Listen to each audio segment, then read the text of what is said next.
Hi, this is ISU Athletic Director Jeff Tingey. It is Monday, May the 15th of 2017, and you're listening to my 13th podcast of 2017. I have a great guest this week. We're going to have a lot of fun. I've invited our Assistant Athletic Director and Director of Development, Joe Borich. Joe, welcome. Thank you. It's nice to be here. Nice to be here. Fun is, it's a loose term, fun, but Fun, we'll have fun for sure. It'll be entertaining. Yes, It'll be entertaining. I will agree to that. So Joe has just been with us for a couple weeks now. Originally from Salt Lake City, worked at ISU and lived in Pocatello for a time, had a chance to come back. Why don't you just give us a background on you? Okay. Like you said, originally from Salt Lake, so I was born and raised in Salt Lake City. My family is still there.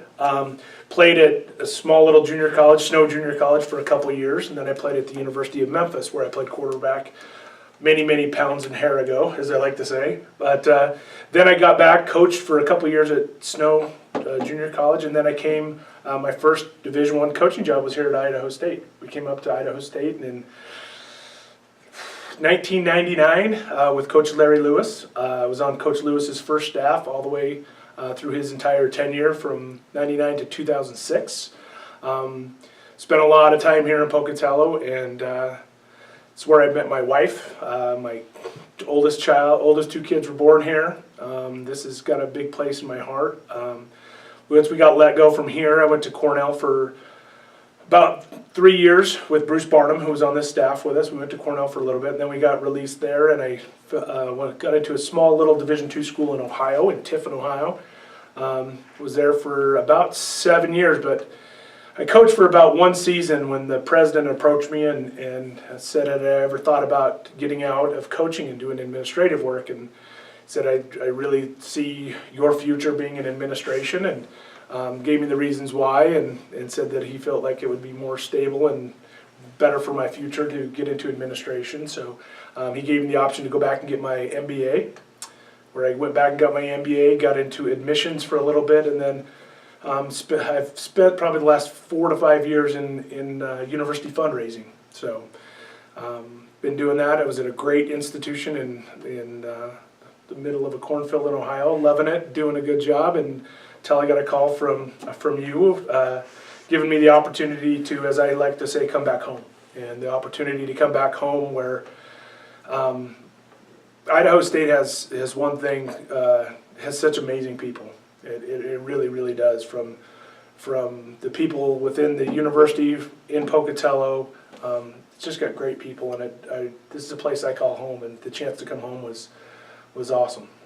So, talking about that transition from coaching into administration, and what were some of the challenges of that transition, and what things were just, easy? Oh yeah, it was a pretty big. The first transition was I was home much more often, so my wife didn't like me. We had to find out the ways for us to coexist without being on the road recruiting all the time and all that stuff. But no, it was just it was a big transition. I'm not going to lie. It was hard. I was going back to school.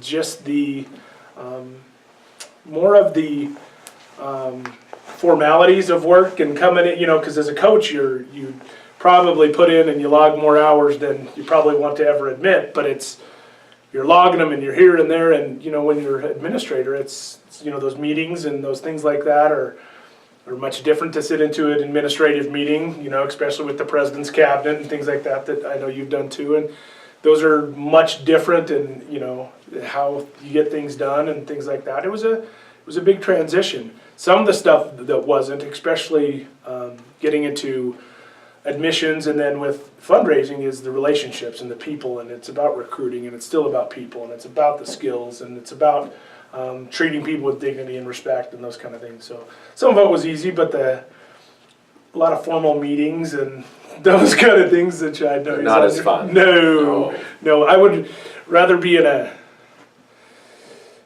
film session looking at quarterback drops and receiver routes than a meeting on a department chair or things like that. So there was a lot of times in the fall about 2 o'clock in the afternoon where I'm sitting in a desk or sitting in a meeting, just looking outside going, God, I just love to be out on the practice field right now. But I've found a way to make it work.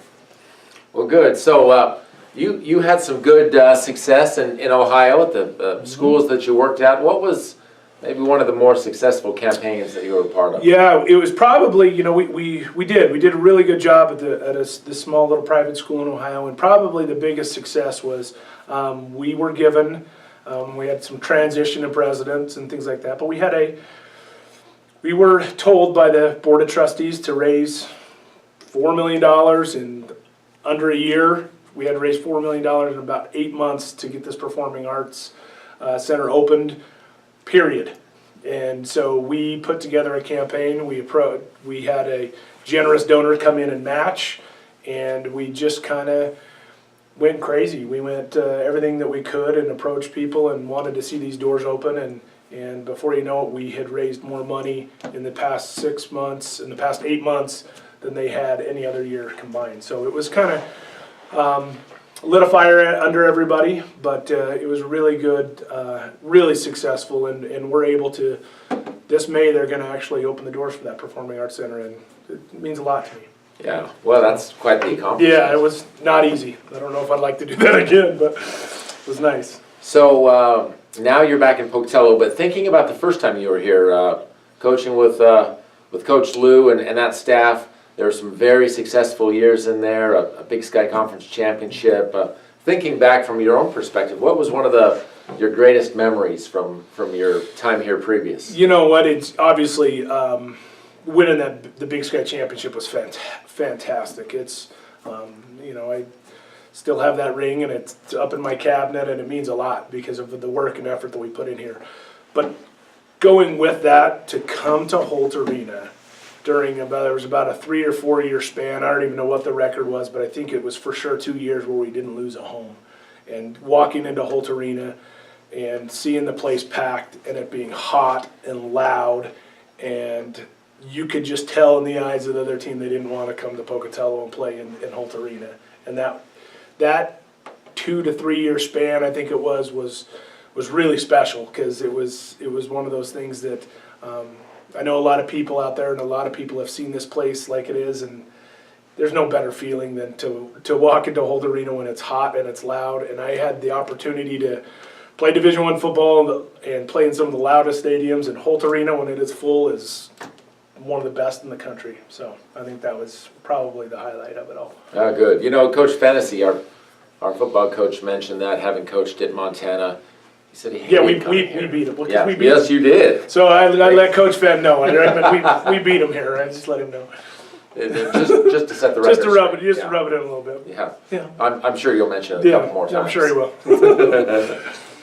So transitioning back now to fundraising, in your mind, is there a difference between development work and public relations or marketing, and if so, what? Yeah, I think the big thing, with fundraising, the one thing that I've learned and one thing that I value is the relationship part of it. And that sometimes with the advertising and PR and marketing, you're talking about giving a service, or you're out there and you're kind of selling a good, not necessarily selling a good, but kind of, you're giving a good for service and those kind of things. And the one part about fundraising is the true relationships, and understanding that at the end of the day, philanthropy is voluntary. And these people who have put themselves in a position to give back, it's voluntary, and they've got to be able to look at you and trust that the funds that they're going to give to you are going to go to what they say it's going to go to, that you're going to be a great steward with their money. And so those relationships become really, really strong. And then, you're just a conduit between them and the program, or them and the university. And so it's a little bit more of really, really getting to know those donors a little bit more, and finding out, because at the end of the day, some of the best donors, they want to give, they just don't know what to give to, and being able to help them figure it out. Mm-hmm. Is it an academic? Is it to a student? Is it to a program? Is it to see their, be able to put their legacy and put their name on something? Is it, and just kind of working through that with them, and finding out that there's just more than one way to give, and there's more than one way you can touch kids, and there's more than one way that you can see your money go to work, and so those relationships are really, really special. Well, you may have just answered this then, but far too many people hear the word fundraising and they run. They try and get away from it. Yeah. And yet you want to do this. Yeah. Why? Yeah.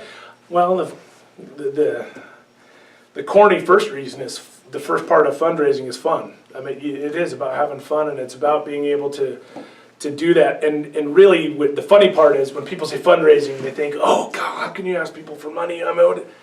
When you build the relationship, you're out there with somebody who really has the propensity and ability to give their dollars to something, and you're just the person that's going to see their dreams come true. You know, that you're not necessarily asking frivolously for money. You're saying, hey, here's your dollars.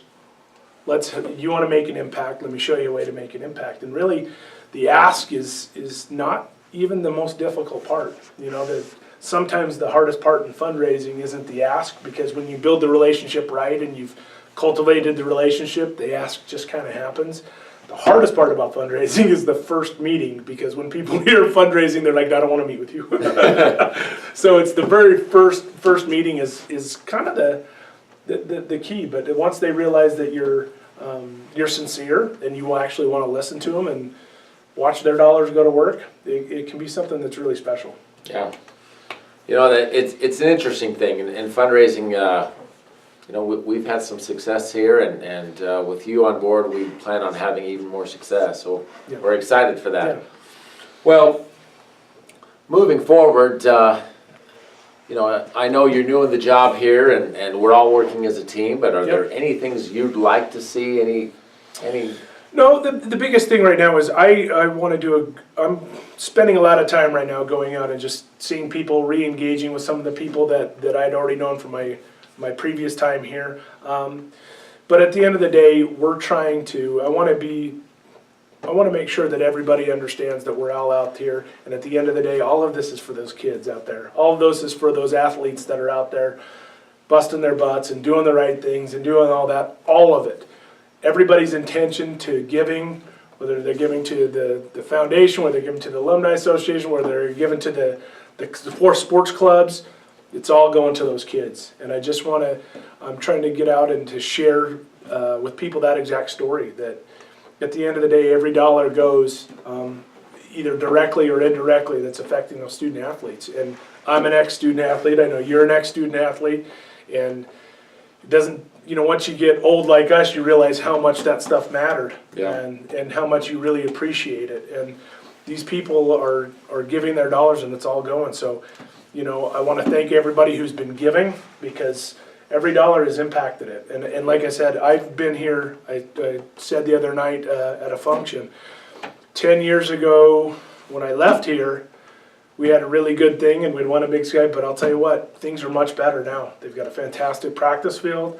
They've got Holt Arena, still looks as good as ever. Okay, you know, with the new turf and everything else, things are going in the right direction. We've got to kind of keep that direction going, and knowing that we've even got better things ready to go. And I think, you know, I think that's the important part, is that we're all on the same page. Sometimes it doesn't necessarily feel like it, but we're all on the same page, and we all see the goals in front of us. Yeah. So. Well, good. Well, Joe, we appreciate having you on today. It's been awesome.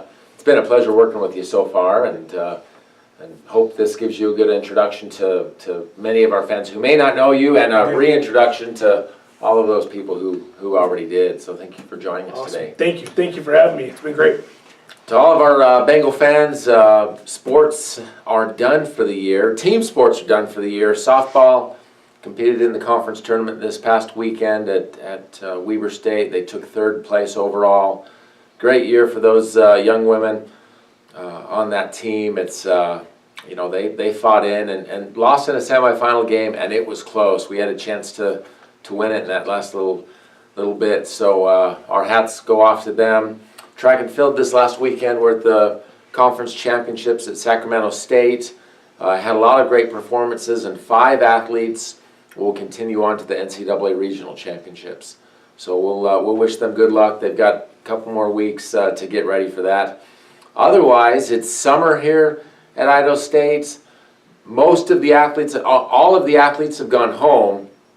Some of them have come back because the first session of summer school started today. So they had 1 week off and then they're back at it. I saw a bunch of the women's basketball players. They're all back on campus. So they had their short summer break and now they're chomping at the bit to get back at it. So if you see them around, say hi, cheer them on. It'll be a great summer. We expect to have probably a record number of student athletes here for summer school this year. Came upon some funds to take care of a larger number, and so we'll work hard on that. Otherwise, appreciate everyone for joining us today. Any questions or concerns, feel free to send me an email, and we'll add that to the show next week. But thanks for tuning in, and go Bengals.